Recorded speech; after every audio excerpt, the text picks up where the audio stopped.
नमस्कार दोस्तों। पिछले लंबे समय से इजराइल हमास के खिलाफ युद्ध करने में लगा हुआ है और दुनिया के तमाम मुस्लिम देश इस बात पर इजराइल के खिलाफ तो हैं, लेकिन किसी भी देश ने जमीनी स्तर पर अभी तक इजराइल के खिलाफ कोई कदम नहीं उठाया था और न ही इजराइल पर हमला करने की जरूरत की थी।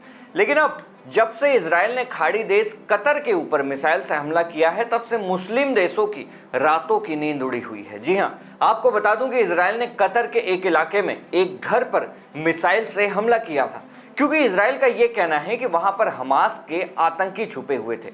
सबसे हैरानी की बात तो यह है कि डोनाल्ड ट्रंप और कतर के बीच अच्छे संबंध होने के बावजूद भी अमेरिका ने इस मुद्दे पर कोई चिंता व्यक्त नहीं की और हमेशा की तरह इजराइल के साथ खड़ा रहा। ऐसे में कतर को ज्यादा टेंशन होना तो लाजमी बात है।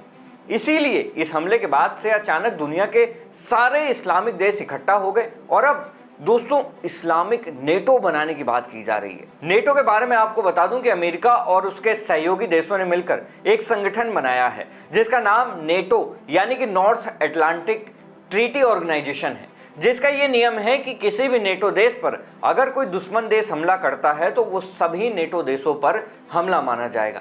इसी नेटो की तर्ज पर दुनिया के तमाम मुस्लिम देश, जिसमें कि टर्की और पाकिस्तान भी शामिल हैं, एक इस्लामिक या कहें कि अरब नेटो बनाने पर विचार कर रहे हैं। लेकिन दोस्तों, अरब नेटो बनाने का आइडिया कोई नया नहीं है। इसके पहले भी 2015 में मिस्र ने ऐसा कुछ सोचा था, लेकिन तब बात नहीं बन पाई। अब इजराइल के इस हमले ने फिर से इस आइडिया को जिंदा कर दिया है। इसीलिए यह बात कही जा रही है कि अरब नेटो बनाने का जो मेन आइडिया है वो मिस्र के दिमाग की उपज है। इसीलिए अब जब इस अरब नेटो को लीड करने की बात सामने आई तो मिस्र ने तुरंत हाथ खड़ा कर दिया कि हम लीड करेंगे, क्योंकि मिस्र की सेना अरब देशों में सबसे बड़ी है, जिसमें करीब 4.5 लाख सैनिक हैं।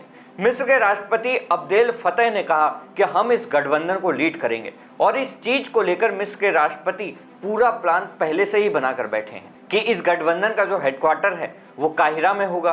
पहला कमांडर मिस्र का कोई बड़ा जनरल होगा। इसमें थल सेना, वायुसेना, नौसेना और स्पेशल फोर्सेस होंगी। हर देश बारी बारी से लीडरशिप करेगा। सारे मुस्लिम देश मिलकर ट्रेनिंग और हथियारों की व्यवस्था करेंगे। मिस्र ने शुरुआत में 20,000 सैनिक देने का वादा भी कर दिया। सऊदी अरब को डिप्टी कमांडर की भूमिका मिल सकती है और यूएई और बहरीन जैसे देश पैसा और टेक्नोलॉजी देंगे। दोस्तों, अब आप सोच रहे होंगे कि पाकिस्तान और टर्की का इस अरब नेटो के बारे में क्या ख्याल है। दोस्तों, जैसा कि हम सब जानते हैं कि पाकिस्तान जो इस्लामी दुनिया का इकलौता परमाणु ताकत वाला देश है, इस मीटिंग में बहुत एक्टिव रहा। पाकिस्तान ने कहा कि हमें इजराइल की हरकतों पर नजर रखने के लिए एक जॉइंट टास्क फोर्स बनानी होगी। वहीं दूसरी तरफ तुर्की के राष्ट्रपति एर्दोगान ने कहा कि हमें इजराइल पर आर्थिक दबाव डालना चाहिए। अगर सारे मुस्लिम देश मिलकर इजराइल का बहिष्कार करेंगे तो उसका असर बहुत बड़ा होगा।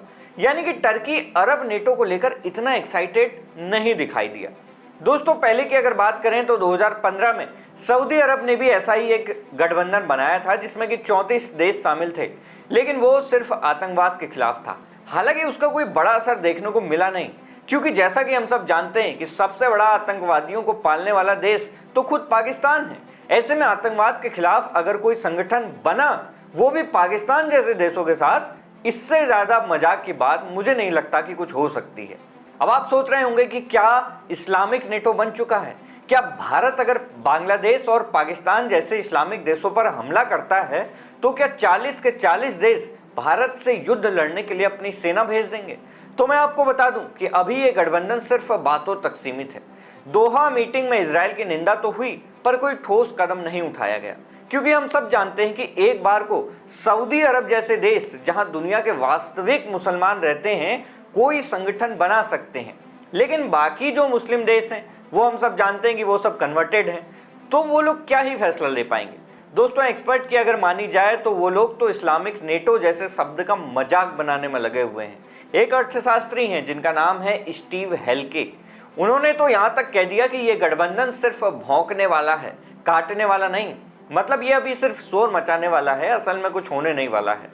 एक लेखक हुसैन अब्रुबक मंसूर ने कहा कि मुस्लिम देशों में बहुत सारी आपसी ताकतें हैं। मिस्र एक तरह का अरब नेटो बनाना चाहता है तो ईरान दूसरी तरह का मुस्लिम नेटो, यानी कि ये मुस्लिम देश आपस में ही एक दूसरे से ऊंचा दिखना चाहते हैं, हर कोई राजा बनना चाहता है। दोस्तों, यहाँ पर एक सवाल मैं आप सबसे जरूर पूछना चाहूंगा कि क्या आपको लगता है कि भारत को भी कुछ भरोसेमंद और ताकतवर देशों के साथ मिलकर एक नेटो जैसा संगठन बनाना चाहिए?